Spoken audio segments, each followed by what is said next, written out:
নমস্কার। আজকে ধনুরাশি সম্পর্কে বলবো। এই যে সূর্যগ্রহণ হচ্ছে 17ই ফেব্রুয়ারি, কীরকম প্রভাব দিবে, কোন দিক থেকে বিশেষ সাবধান, আবার কোন দিক থেকে বিশেষ লাভ হবে, সেগুলো তুলে দেবো। কিন্তু সবার প্রথমে আগে সাবধানের জায়গাটা বলবো। যে দিক থেকে কিন্তু সাবধান ধনুরাশি, এই সমস্ত জায়গাতে বিশেষভাবে ঠান্ডা মাথায় কাজ করতে হবে।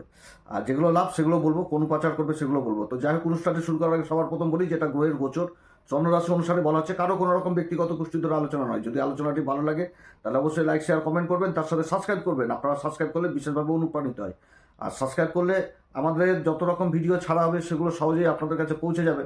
এটাও একটা সাবস্ক্রাইবের বড় একটা ভালো দিক। তো যাই হোক, অনুষ্ঠানটি শুরু করছি। তো সূর্যগ্রহণ অদৃশ্য, ভারতবর্ষে দৃশ্যমান নাও, কিন্তু গ্রহণ তো এর প্রভাব থাকবে অবশ্যই। এর তো প্রভাব থাকবে যে সূর্যের যে অবস্থান, এই অবস্থানের একটা বিশেষ প্রভাব থাকবে এই সময়কালে। সূর্য, এই যে গ্রহণটা হচ্ছে 17ই ফেব্রুয়ারি 3টা 26 মিনিটে, 3টা 26 দুপুর, 3টা 26 বৈকাল, 7টা 57 মিনিট পর্যন্ত থাকবে। এর প্রভাব কিন্তু থাকবে, অদৃশ্য হলেও ওর প্রভাব থাকবে। সূর্যের রাশি পরিবর্তন হয়েছে, একসাথে 4টি গ্রহ অবস্থান করছে, দেবগুরু বৃহস্পতি দৃষ্টি পড়ছে। গ্রহণটা হচ্ছে তৃতীয় ঘরে। তৃতীয় ঘরে গ্রহণের তো যেরকম ভালো ফল হয় সেরকম খারাপ ফলও তো রয়েছে। তো সূর্য অবস্থান করবে ধনিষ্ঠা নক্ষত্রে, এটা ঠিক। 18 তারিখে ধনিষ্ঠা নক্ষত্র থেকে 19 তারিখে আবার চলে আসবে শতভির সাথে, তখন অন্যরকম আলোচনা হবে রাহুর নক্ষত্রে কী প্রভাব দেয়। কিন্তু গ্রহণযোগটার তো একটা বিশেষ প্রভাব থাকছে এই সময়কালে, যে গ্রহণযোগের বিশেষ প্রভাব থাকবে এই সময়কালে, যে কোন দিক থেকে বিশেষভাবে প্রভাবিত হবে এই সময়কালে, এগুলো কিন্তু থাকবে। আর যাদের এই সময় সূর্যের মহাদশা চলছে, রাহুর মহাদশা বা অন্তর্দশা চলছে, সূর্য খুব বাজে অবস্থায়। আমি এর আগের বহু ভিডিওতে বলেছি, যাদের জন্মকুষ্ঠীদের সূর্যের অবস্থান খারাপ, কারণ ধনুরাশির ক্ষেত্রে সূর্যই হচ্ছে মেন ভাগ্যের ঘরের অধিপতি। গ্রহণকালে সূর্য নিজের ঘরকে দেখবে, ভাগ্যের ঘরকে দেখবে, এটা ঠিক। কিন্তু গ্রহণ তো, গ্রহণ যেরকম ভালো দিক রয়েছে সেরকম খারাপ দিক রয়েছে। তো ভালো দিকটা কোন দিকে যাবে?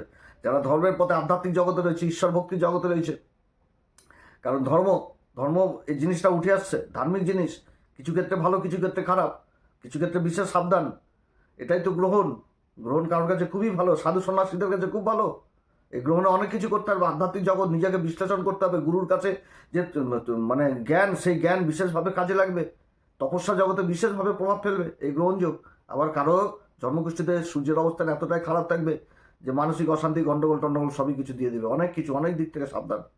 এটা হচ্ছে গ্রহণের ইফেক্ট। তো যাই হোক, গ্রহণের ইফেক্ট থাকছে এই সময়কালে। বিশেষভাবে কোন দিকে বিশেষ সাবধানে থাকতে হবে সেটা সবার প্রথমে বলছি।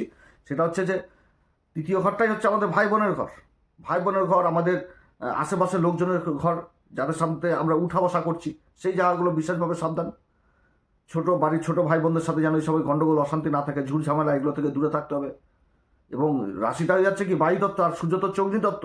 রাহু এখানে কী করবে? রাহু তো ধোঁয়া দেওয়ার কাজ করে দিবে, গ্রহণ লাগিয়ে দিবে। তো কী হবে? যেটা ছোট হবে ভাই বোনের সাথে গন্ডগোল, সেটা বড় আকার ধারণ করবে, একদম কোর্ট কেস মোকদ্দমা নিয়ে পর্যন্ত নিয়ে চলে যাবে। সমাজে পরিচিত লোকদের সাথে কথাবার্তা ঠিক যদি না হয় তাহলে অশান্তি গন্ডগোল হবে। এখানটাতেও সেরকম ঝুট ঝামেলা হয়ে যাবে, অধৈর্য হয়ে যাবে একটুতেই অধৈর্য। কারোর কথা চট করে সহ্য হবে না, কারোর কথা চট করে সহ্য হবে না। কেউ যদি জ্ঞানের কোনো কথা বলে, কোনো বয়োজ্যেষ্ঠ লোক, তাদের কথা শুনে গায়ে মানে গরম হয়ে যাবে, মাথা গরম হয়ে যাবে, অশ্রদ্ধা, অভক্তি, এগুলো চলে আসবে। এই জিনিসগুলো বুঝাচ্ছে। এবং এই সময়কালে যে কোনো সিদ্ধান্ত হঠকারিতা ভাবে নেওয়া যাবে না, যে নিয়ে ফেললাম, সিদ্ধান্ত হয়ে গেল। কারণ এটা ডকুমেন্টেন্সিরই ঘর, এটা ঘর কাগজপত্রেরই ঘর। যে কোনো কাজ করতে গেলে সবার প্রথম মুখের কথা নয়, কাগজপত্রকে বেশি গুরুত্ব দিতে হবে। এটা হচ্ছে সেই ঘর। তৃতীয় ঘর মানেই হচ্ছে যে কাগজপত্রের ঘর।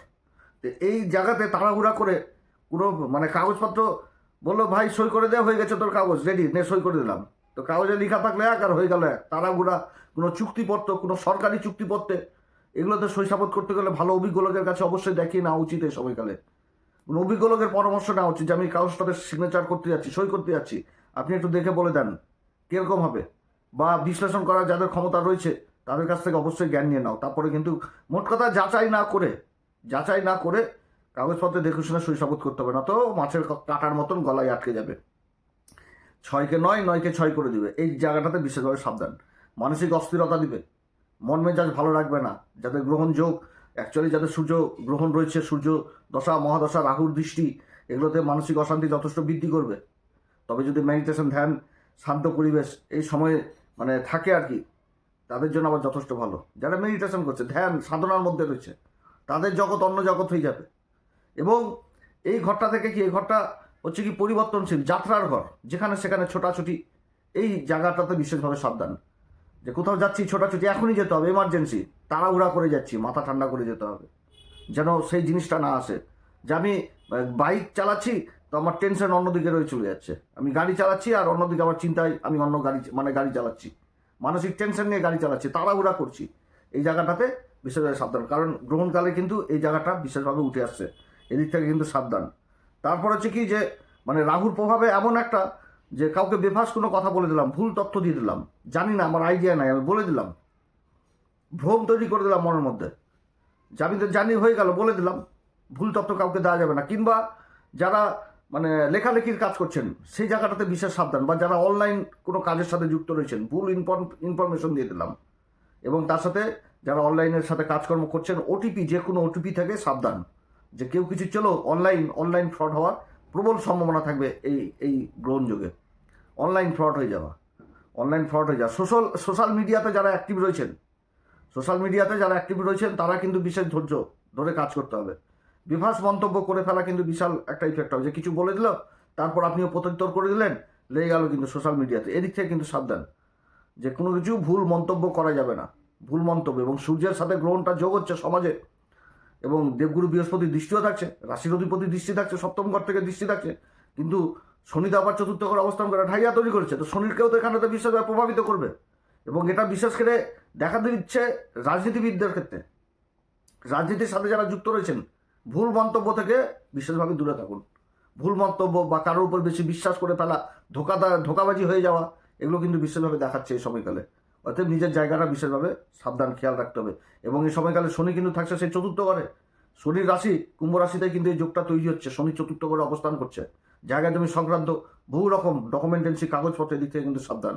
মুখের কথাতে কোনো কাজ নাই, না তো কিন্তু অসুবিধাতে পড়তে হবে ধনু রাশিকে। এবার সুবিধা কোন দিক থেকে পাবে? সুবিধা বলতে তৃতীয় ঘরে হচ্ছে, তৃতীয় ঘরটা কি পুরুষার্থ পরাক্রম, বিভিন্ন দিক থেকে এই সময়কালে সাহস জিনিসটা জুগিয়ে যাবে, একটা কনফিডেন্ট জিনিস চলে আসবে, লোভ লালসা চলে আসবে, মনে হবে যে হ্যাঁ ওটা আমারই জিনিস, আমি পারবো, আমি সেটাকে আদায় করতে পারবো, এরকম একটা ভ্রম কাজ করবে। আর এটা পারবে যদি সে পুরুষার্থ পরাক্রম করে, যদি সে সেই জায়গায় যাওয়ার ন্যায় পথে মানে চলে আর কি, সেই জায়গাটাতে যেতে পারবে। এই জায়গাটা থাকছে খুব ভালো, যে নতুন কোনো কাজ করার যে একটা সাহস যে আমি পারবো, সেইটা কিন্তু এই গ্রহণকালে হবে। এবং দীর্ঘদিন ধরে আটকে থাকা কোনো পরিকল্পনা, যে দীর্ঘদিন ধরে কোনো একটা পরিকল্পনা করে রেখেছিল সেই কাজটা হচ্ছিল না, সেই পরিকল্পনা মাফিক কাজ এই সময়কালে একদম বাস্তবায়িত হবে। কিন্তু আগে বললাম যে ভালো লোকের কাছ থেকে অবশ্যই পরামর্শ ডিসিশন নিয়েই কিন্তু কাজকর্ম করতে হবে, কাগজপত্রকে আগে গুরুত্ব দিতে হবে। এই জায়গাটা যথেষ্ট ভালো দেখাচ্ছে।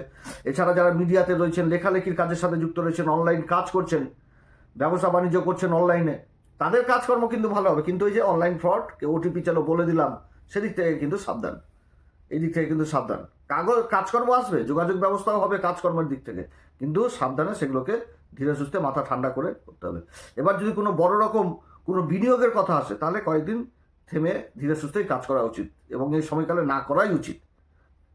দু একদিন থেমে তারপরে গ্রহণের যে প্রভাব, সে প্রভাবটা কাটবে। তারপর শতবিশাতে থেকে যতক্ষণ পর্যন্ত শতবিশাত থেকে পার হবে না সূর্য, ততক্ষণ আমার মতে করা উচিত না। কারণ শতবিশাতে থাকবে মার্চ মাসের 4 তারিখ পর্যন্ত, রাহুর নক্ষত্রেই থাকবে সূর্য। সেই সময়গুলো যথেষ্ট, কারণ মঙ্গলও ঢুকে যাবে 23 তারিখে, আরও অঙ্গারক যোগ তৈরি হবে তৃতীয় ঘরে, মাথা গরম হবে চট করে। ছোট ভাই বোনদের, আত্মীয় স্বজনদের সামাজিক পরিচিতির জায়গাটা বিশেষভাবে ইফেক্ট হবে। তখন মঙ্গল যখন আসবে তখন বিশেষভাবে মানে আলোচনা করব। অর্থ উপার্জনের রাস্তা থাকবে, বহু রকম অর্থ উপার্জনের রাস্তা থাকবে, সমস্ত রকম দিক খোলা থাকবে, কিন্তু কি মাথা গরম হবে, ভুল ডিসিশন একটুতে নিয়ে ফেলবে, মানে ভালো জিনিস হতে যে খারাপ জিনিস হয়ে যাবে যদি পরামর্শ ভালো লোকের কাছ থেকে না নেয়। যে কোনো কাজ করতে গেলে মাথা ঠান্ডা করেই কাজ করতে হবে। আর যেগুলো তুলে ধরলাম, যাদের গ্রহণযোগ রয়েছে, যাদের সূর্য খুব বাজে কন্ডিশনে রয়েছে, তারা কিন্তু বিশেষভাবে সাবধান, তাদের জায়গাটা অতটা ভালো দেখাচ্ছে না। অতএব তারা বিশেষভাবে যে কোনো ক্ষেত্রে কিন্তু এই সময়কালে সাবধান। নিজের মুখের কথাবার্তা, সমাজে উঠা বসা, ছোট ভাই বোনদের সাথে সম্পর্ক, জায়গা জমি যারা লেনদেন করছেন তাদের জন্য যথেষ্ট সেই জায়গাগুলো উঠে আসছে। বন্ধু বান্ধবদের কাছ থেকে ধোকা পেয়ে যাওয়া, ধোকা দিয়ে দেওয়া, এগুলোও তৈরি হচ্ছে।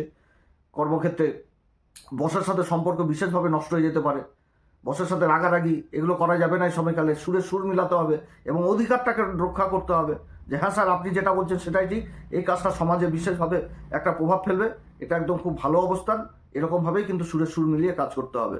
না তো কিন্তু অবস্থা মানে বিপরীত দিকে যাবে, মানে ভালোটা খারাপের দিকে চলে যাবে, কোনো কিছু বুঝতে হবে না, প্রমোশন হবে না, উল্টো কিছু মানে ইনক্রিজ না হয়ে, বৃদ্ধি না পেয়ে আরও নিচের দিকে চলে যাবে। সেই জায়গাটা কিন্তু উঠে আসে এই গ্রহণের সময়। হ্যাঁ, তবে যারা আধ্যাত্মিক জগতে রয়েছেন, ঈশ্বরের কানেকশন, যারা ধর্মপথে রয়েছেন, ঈশ্বর সাধনায় রয়েছেন, কোনো গুরুর সান্নিধ্যে রয়েছেন, কোনো তপস্যায় লীন রয়েছেন, তাদের জন্য যথেষ্ট ভালো। নিজের আত্মবিশ্লেষণের জায়গাটা যথেষ্ট ভালো, কারণ কেতু থাকছে নবম ঘরে এবং যে নক্ষত্রে থাকছে সেটা পূর্বা ফাল্গুনী নক্ষত্র, ভালো নক্ষত্রে অবস্থান করছে, তো সেই জায়গাটাও যথেষ্ট ভালো। তবে সূর্য নিজের ঘরকেও দেখছে, সেই ঘরকে তো সূর্য রক্ষা করবে। তো যেরকম ভালোর দিক রয়েছে সেরকম কিন্তু খারাপ দিক রয়েছে। আমি কিন্তু দুটো পার্টি তুলে ধরলাম, এবার আপনাদেরকে সেইভাবেই চলতে হবে। তো যাই হোক, এই সময়কালে কোন উপাচার করবে? প্রতিদিন হনুমান চল্লিশা বজ্রংবাণ শ্রীরাম সীতা প্রণাম মন্ত্র সহকারে পাঠ করো, সূর্যদেবকে অর্ঘ্য দাও। যাদের অ্যাকচুয়ালি এই যোগগুলো রয়েছে তাদের ক্ষেত্রে আমি বলেছি বাড়িতে সরস্বতী যন্ত্র স্থাপন করো, সূর্য যন্ত্র স্থাপন করো, এটা খুবই কাজ দেবে। আর ধনুরাশির ক্ষেত্রে তো অবশ্যই করা উচিত। ধনুরাশির ক্ষেত্রে সূর্যই তো মেন, সূর্যই তো মেন, ভাগ্যের অধিপতি হচ্ছে সূর্য। তো সূর্য মেন, সূর্যকে ঠিক করতে হবে, না তো ভাগ্যের সহায়তা পাবে না। ভাগ্যের যদি সহায়তা না পায় তাহলে কি হবে? তো সেই জিনিসই, পিতার সাথে সম্পর্ক ভালো রাখতে হবে। পিতা মাতা গুরুজনদের অভক্তি, অশ্রদ্ধা, অভক্তি এগুলো করা যাবে না। এই সময়কালে যাদের চোখের সমস্যা, মাইগ্রেন, এগুলো ডিস্টার্ব হবে, ত্বকজনিত সমস্যা বৃদ্ধি পাবে, দাঁতের সমস্যা এগুলো যাদের রয়েছে এগুলো যথেষ্ট বৃদ্ধি পেয়ে যাবে। অতএব এদিক থেকে বিশেষভাবে সাবধান। এই সময়কালে মানে গায়ত্রী মন্ত্র জপ করা যথেষ্ট ভালো হবে। গায়ত্রী মন্ত্র জপ, মন্দিরে পূজারীদের পা ছুঁয়ে আশীর্বাদ নাও, সূর্যদেবকে প্রত্যেকদিন অর্ঘ্য দাও, বজরংবলীকে সিঁদুর দান করো, জটাওয়ালা নারকেল দান করো এবং প্রবাহমান জলে কাঠের মানে কাঠ কয়লা নিক্ষেপ করো, তাহলে কিন্তু এরা যথেষ্ট ভালো ফল পাওয়া যাবে। তো যাই হোক, অনেক কথা আলোচনা করলাম। অনুষ্ঠানটি যদি ভালো লাগে তাহলে অবশ্যই নিজেরভাবে লাইক, শেয়ার, কমেন্ট করবেন এবং সাবস্ক্রাইব করবেন। আপনারা সবাই ভালো থাকেন। এরপর আবার আসবে একটি নতুন পর্ব নিয়ে। নমস্কার, ধন্যবাদ।